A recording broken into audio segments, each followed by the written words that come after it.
We are live. Hello, everyone, and welcome back. My name is Melissa. I am the founder and executive director of Breezy Heart Foundation. It's so good to have you here with us today.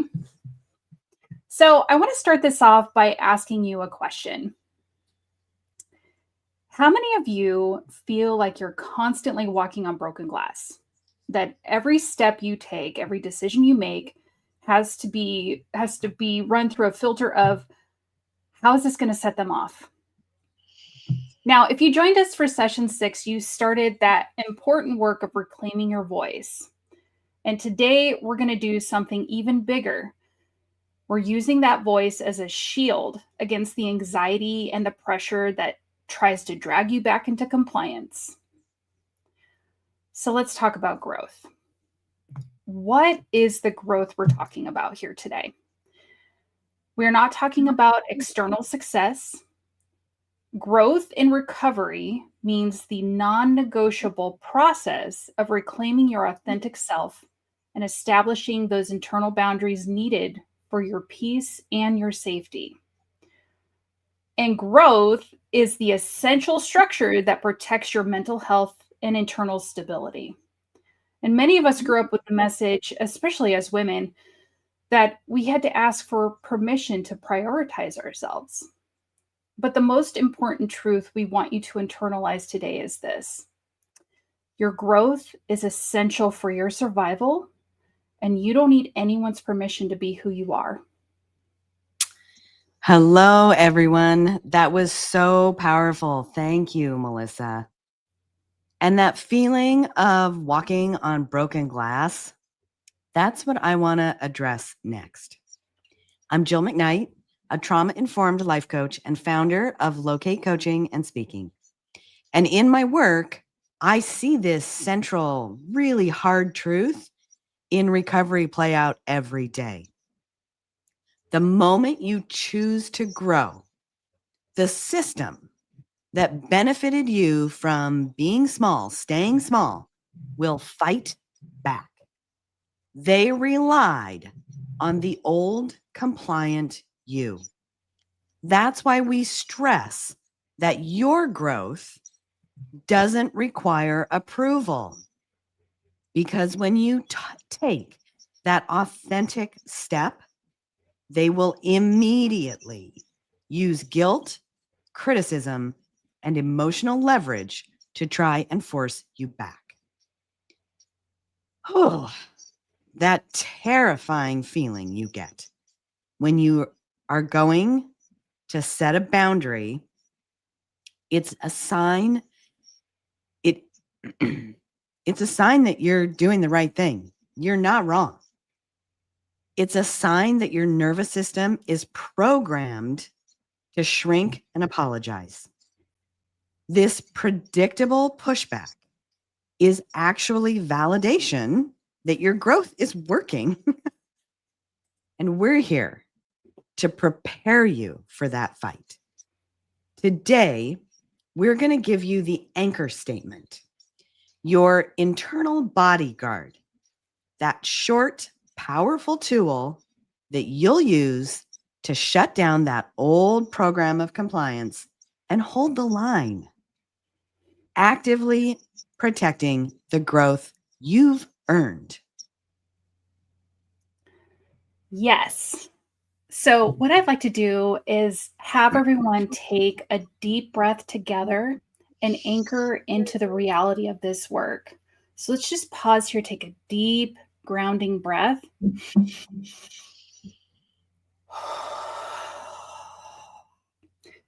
I want everyone to sit up straight, place your feet firmly on the floor, and feel that connection.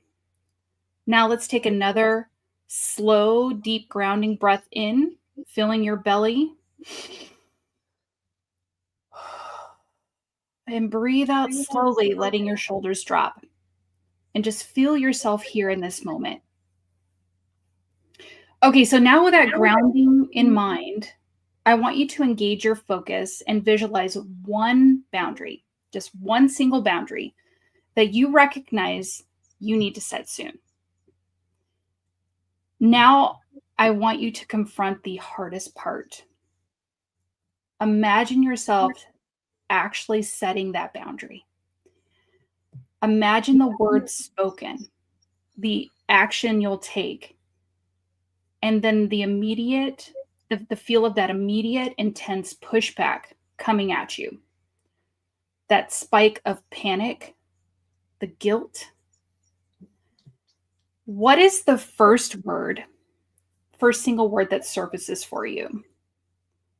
Please enter that into the chat, like one word into the chat for me, and we'll pause here just a second.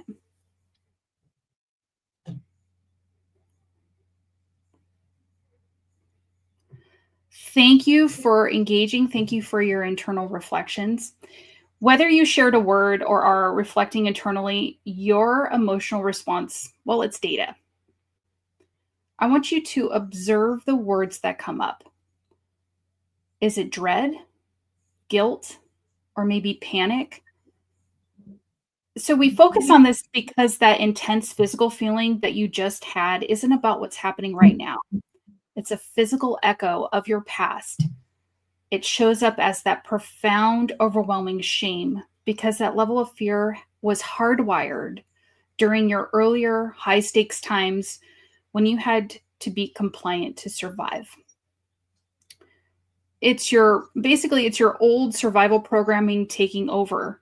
That deep fear tells you, if I don't respond right away, I will be abandoned or punished. And this is why it feels like an emergency even when it isn't. Jill, as our trauma-informed life coach, can you explain what's happening inside our nervous system when that fear takes over? That is an excellent question, Melissa. What you're feeling is a direct biological process. That intense physical alarm, the rapid heart rate, the immediate tension is what we call transference. Here's the simple truth. Transference is when your body gets tricked. Your nervous system mistakenly treats your current situation, like seeing a notification on your phone, as if it were the original dangerous event from your past. It forces you to feel the panic and powerlessness of your younger self. Now, our objective is to train your body to know the difference. We need to master the interrupt, the pattern interrupt. Your anchor statement is a fantastic tool that you will use in that moment. It jumps in to stop that old fear cycle. It brings you back to the present, and it reminds you of the most important truth you need to hold on to. Your internal peace is a must-have. A must-have. Now that we understand that biology of fear, Melissa's going to take us through the real-world cost of that fear in a high-stakes scenario. Thank you, Jill. Okay, so let's use Amanda's story now to really understand the emotional reality and the stakes of setting a boundary in a high conflict situation. Now, before her boundary, Amanda lived in a constant hell. She was experiencing chronic physical anxiety, sleepless nights, and the paralyzing worry that her ex would drag her back to court over anything and everything. This is what we call self-abandonment, leaving an important piece of yourself at the door just to appease another person. So the boundary she desperately needed to set was this. She made it clear she would not respond to texts or calls outside of the parenting app between 9 a.m. and 5 p.m. unless it was an actual emergency. So just attempting to set this boundary felt terrifying because she knew the mental struggle ahead, the high conflict consequences her ex would levy against her. She was already carrying significant debt and could not afford the cost of a lawyer. Her ex knew this, and his primary power and control mechanism was financial abuse, using the threat of court to keep her compliant. And she was tired of living with this mental hell, but she didn't want the debt. And this wasn't about avoiding conflict. It was about reclaiming the mental bandwidth she needed to just survive. So when she finally held the line, his response was vicious and overt verbal assault. He immediately attacked her character with extreme cruelty, saying he was going to use the lack of engagement to take her children away. He weaponized her vulnerability, screaming, "This new boundary is proof you're manipulative and unfit. I will see you in court, and you can explain your piece to the judge when you lose your kids and your house." He went straight for her deepest fear, the destruction of her life, her identity as a parent, and her financial stability. Her old instinct was to crumble and apologize. But this time she paused and saw the cruelty for what it was, a desperate, manipulative tactic, not the truth. Yeah. I want everybody to pause right here with Amanda. I really felt that. Anybody else? Even sharing Amanda's story, I felt that very familiar gut punch, that spike of panic and guilt that comes when we hear those words. That is the sound of the past fear being triggered.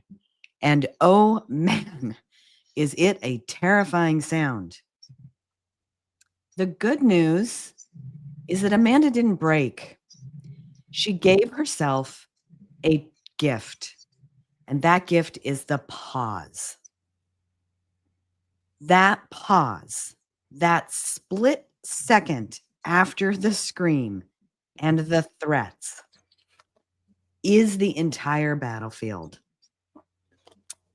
His vicious attack, it wasn't emotional. It was a calculated, strategic demand to regain control over her life, specifically targeting her deepest vulnerabilities, her fear as a mother, and her very real financial insecurity. Now, he threw the worst possible combination at her: the threat of a custody loss and the threat of financial ruin. He wanted her to crumble and to apologize. But here is the instructional truth for all of us.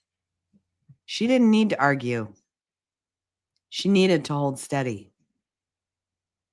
She needed to use that moment to reaffirm her own control and the total validity of her need for peace.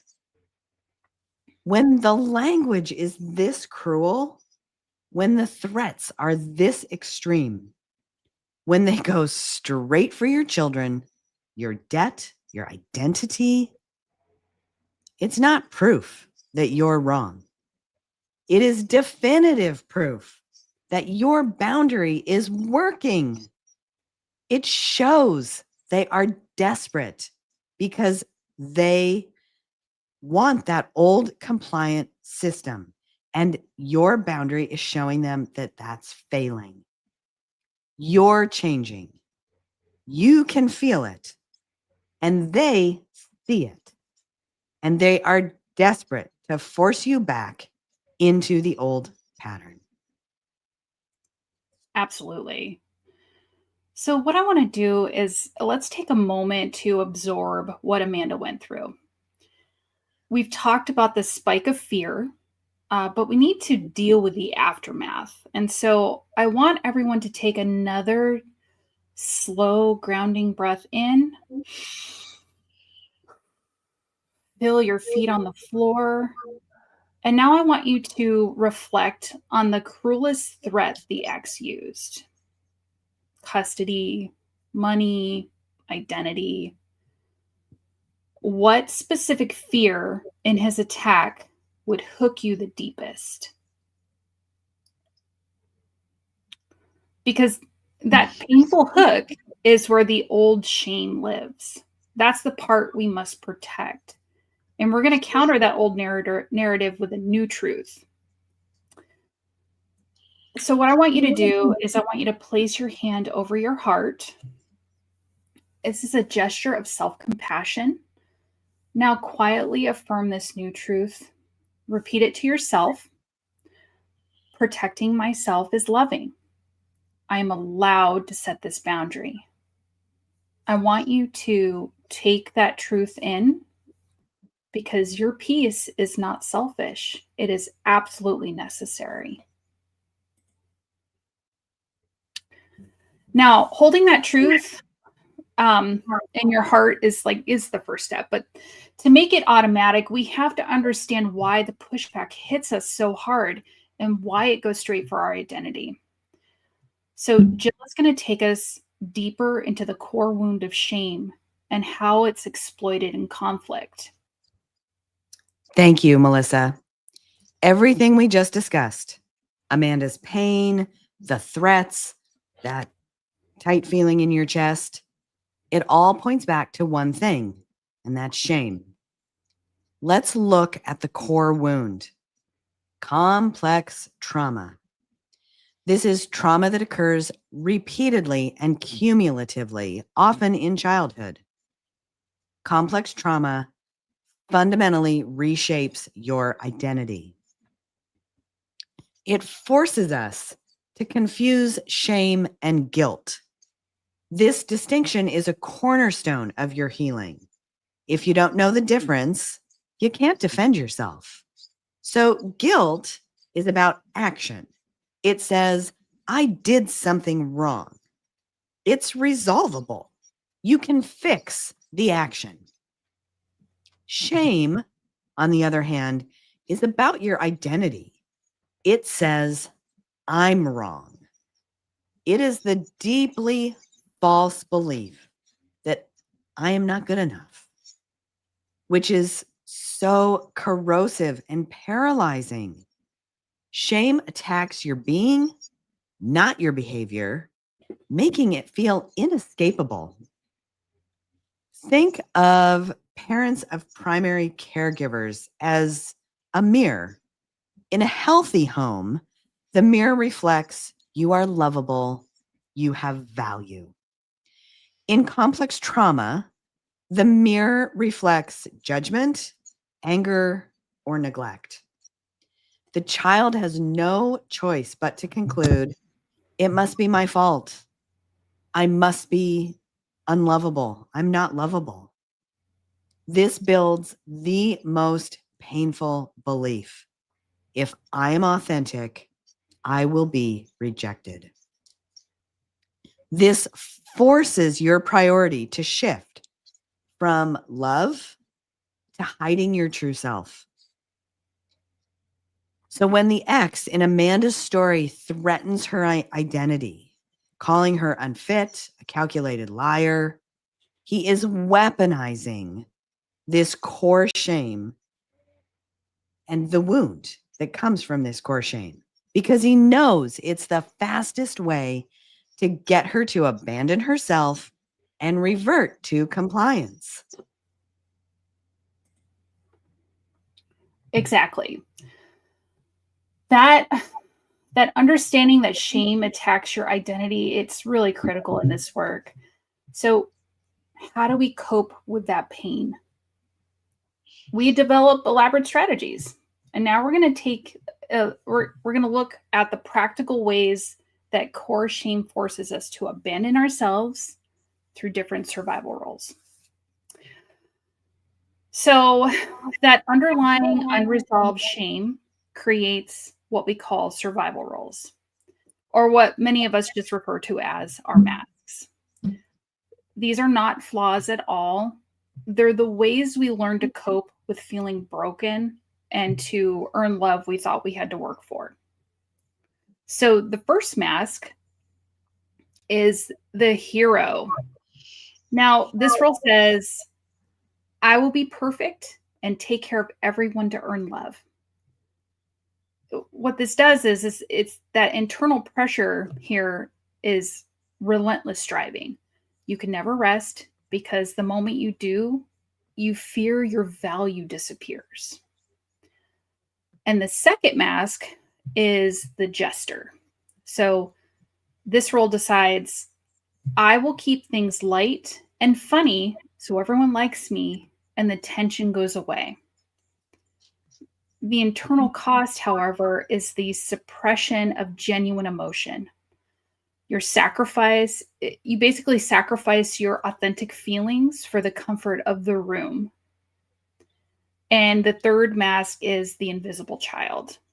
And what this role does is chooses, I will suppress all needs, be no trouble, and seek safety through compliance. The cost is complete self-abandonment.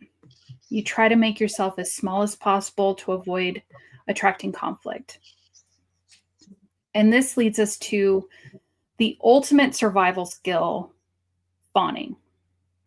So fawning is the fourth F after fight, flight, and freeze. And it means I will be whatever you want me to be so that you will meet my needs and so you will not hurt me. It's a desperation to survive that leads directly to people pleasing.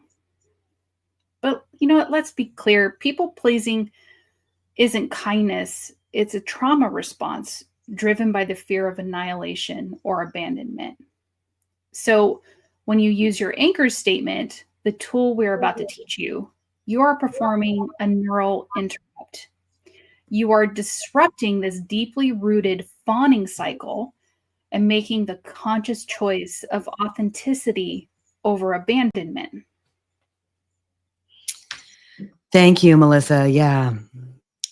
The anchor statement is your internal shield against shame. It's a short, true sentence you repeat internally to hold steady. To find your anchor, you must identify the core lie the criticism is trying to sell you. We're going to break down that lie and give you a powerful personal counter anchor to use in the moment. Remember, the immediate feelings that come with saying these are part of the process, it's both scary and necessary because you're overriding decades of automatic programming.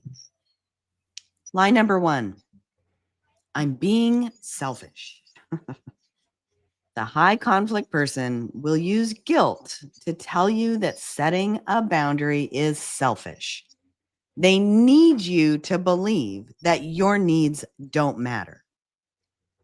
So your personal counter anchor can be, you must tell yourself, I am allowed to have needs, or protecting my peace frees me. And how you're going to feel when you say this, you'll feel a wash of relief and permission, but also a spike of momentary guilt. That guilt is the old programming fighting your freedom. When this happens, acknowledge the guilt. It means you're changing the rule and your role. Okay, so lie number 2. I'm responsible for their hurt. This is when they escalate, accusing you of causing them pain.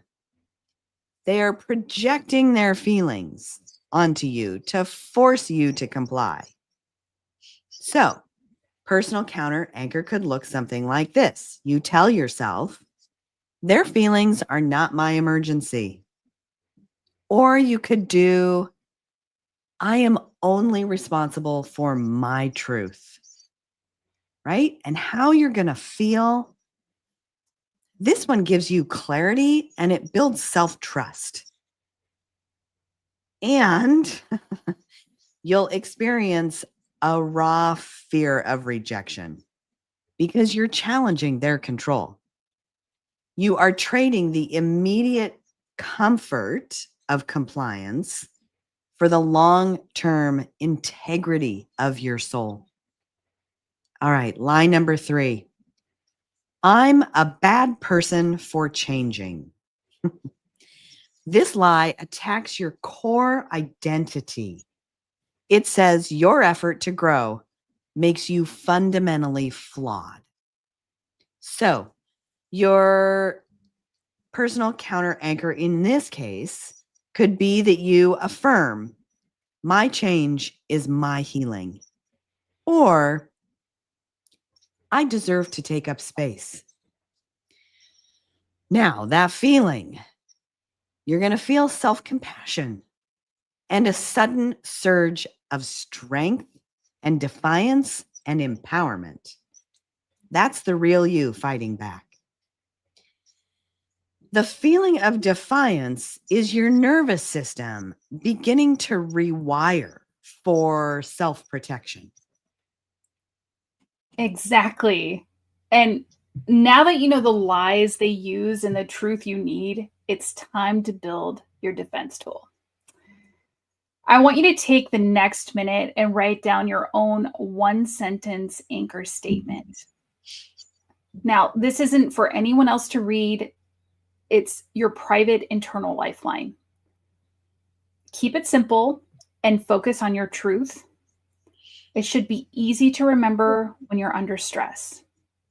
So, for example, your anchor could be protecting my peace frees me. Or maybe I am only responsible for my truth. So, what I'd like you to do is find the sentence that gives you power. Write it down, claim that truth, and know that it's now a shield that protects your growth. As you begin to practice your anchor statement, remember that repetition builds new neural pathways. It can be incredibly helpful to practice this with a trusted friend, family member, or therapist. Role-playing difficult conversations in a safe space allows you to feel the words, observe your reactions, and strengthen your resolve before you have to face the actual high conflict situation. This safe practice is a powerful step in rewiring your nervous system for self-protection. Exactly. The true test of the anchor is using it when the pressure is the highest. So, how does this tool actually feel and sound in real conflict? So, we're going to demonstrate that neural interrupt now through a role play. I will deliver the external pushback, the cruelty, and the threats so you can hear the specific language that triggers shame. And Jill will be voicing Amanda's internal monologue, showing you exactly how she used the anchor to manage the physical fear and hold her boundary. So, what I want you to do is just pay close attention to the shift from panic to resolve. I knew it. This is why no one trusts you. You are a cold, pathetic liar who only cares about control. You are actively trying to destroy this family and manipulating the children to justify your selfishness. This boundary is proof that you are unfit, financially incompetent, and completely unavailable. I'm filing a motion tomorrow, and I promise you, I will take custody and the house away from you. You will be broke and alone. You will regret every second of this. Oh my God, my chest is tight. I feel sick. This is exactly why I keep my mouth shut for so long. The panic is overwhelming. It feels like the room is closing in. Please, please, please, please, please just hold it together. I am a good mother, and he knows it. I can feel the shame burning. He's calling me a terrible mother and threatening my financial security, all my money. I won't let him win this way. He's being so overt and awful. The judge has got to see it. I'll reach for my anchor.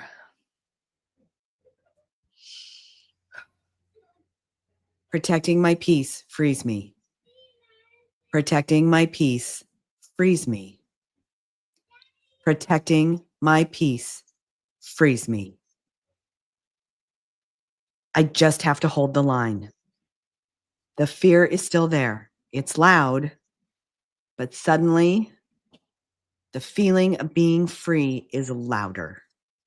I'm choosing me.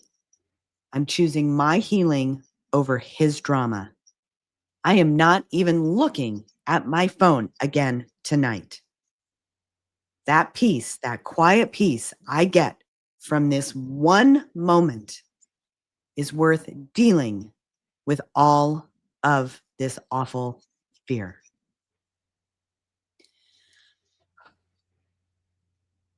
And I want to add, as we talk about Amanda's response, notice that the outburst from the ex is a classic example of projection, where the narcissist accuses you of the very behavior they're guilty of: lying, manipulating, controlling. Your healthy boundary threatens their sense of power. So they twist it into proof that you're the problem.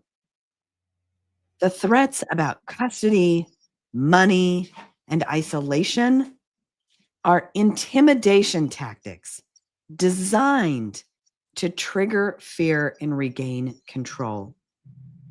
In truth, every single accusation reveals more about their insecurity and their need for dominance than anything about you. Recognizing that the truth is that is the truth. Their projection is all about them. And recognizing that through practicing and using your anchor statement is just one powerful way you've got in your toolbox now to reclaim your peace. I absolutely love that, Jill. Thank you. And so what I want to say is, if this scenario, this role play, like, felt familiar to you, that chronic fear, that constant hell, and you're ready to permanently end the cycle of self-abandonment, then you need to complete the system. And our Shifting Tides coaching program, which was created by Breezy Heart Foundation, is a post-abuse recovery program for survivors healing from narcissistic and psychological abuse. We know that this trauma leaves invisible wounds, emotional amnesia, constantly walking on eggshells, and a profound sense of a profound loss of self. And our program is built on the powerful truth that healing is an act of rebellion. And so our goal is to help you reclaim the person you were always meant to be. And this program is built on our philosophy, the two halves of a whole. So most programs only solve half the problem, and Shifting Tides coaching combines both of those together. So what you have is pillar one, which is the Anchor to Rise, the coaching program through Breezy Heart Foundation, which focuses entirely on the inner work. So my work focuses on the deep somatic healing and nervous system regulation. And we help you with your anchor in your body, and build the unshakable inner safety that was taken from you. Yeah, it's brilliant, Melissa. Thank you. And pillar number 2 is life skills, which is the outer work. Inner work needs practical application. So, as a trauma-informed life coach, I provide the practical strategic tools. This component teaches you exactly what to say, when to disengage, and how to set boundaries that cannot be violated. Certainly cannot be violated without consequence. We're also going to teach you how to manage your mindset, focus your attention, and communicate effectively, turning your internal self-respect into impenetrable shields for your everyday life. Imagine moving from high alert, being constantly on high alert, to having that internal stability. You'll stop walking on eggshells and start trusting your own judgment.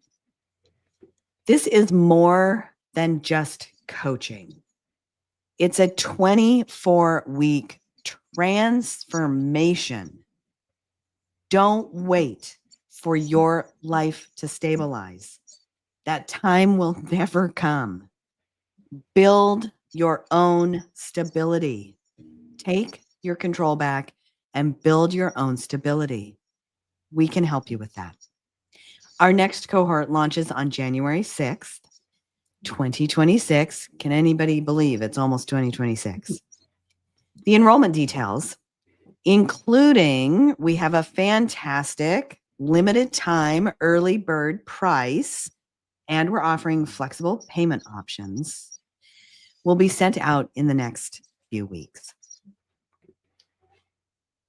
Yay. All right. So thank you all for being so engaged. So now let's move into the Q&A. And it looks like many of you are absorbing these concepts internally, which is completely understandable. It's deep and meaningful and powerful work.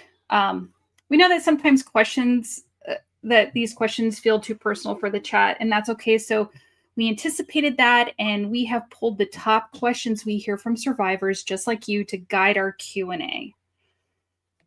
So our first question is, what if people leave me when I start setting boundaries? Okay, so a boundary is a filter necessary for your growth. It filters out relationships that can only survive when you are small. The people who leave are simply clearing space for connections that respect the whole authentic you, allowing your growth to continue unimpeded. So, and another question we get is, does this mean I should never apologize for anything? No, not at all. Your growth is about aligning your actions with your true identity. So remember, guilt is for a mistake. Shame is for self-abandonment. You shouldn't never apologize for a boundary, but you should apologize for a true error. And the anchor statement helps you grow your self-discernment and helps you recognize the difference. Great questions. Thanks, Melissa. Another question we get often is, how do I know if the pushback is manipulation or is just a normal disagreement? This is such a great question, right? And it's so vital for protecting your growth. Look at the method, not the content. A normal disagreement respects your no. Manipulation attacks your character. If they stop discussing the issue and start diagnosing your flaws, that's your cue to deploy your anchor and disengage. Protect the foundation of your self-worth. Your growth is a must-have investment in yourself. It's an absolute must. Use your anchor statement that you learned here today as a compass that guides you back to your power again and again. Remember, this one can be hard. Consistency over comfort. It's okay. Use your anchor this week. Practice it to choose your peace one brave moment at a time. All right. So what's the next step? It's to be the first to get early registration and program details for Shifting Tides coaching program. Join our community. And the easiest way to do that is to sign up for our mailing list. And we're going to put that link in the chat so that you can easily just click on that link, sign up for our mailing list, and be first in line for our January 6th cohort for Shifting Tides coaching. Thank you, everyone who joined us today and for your comments. And we'll see you in session 8. Bye. Bye.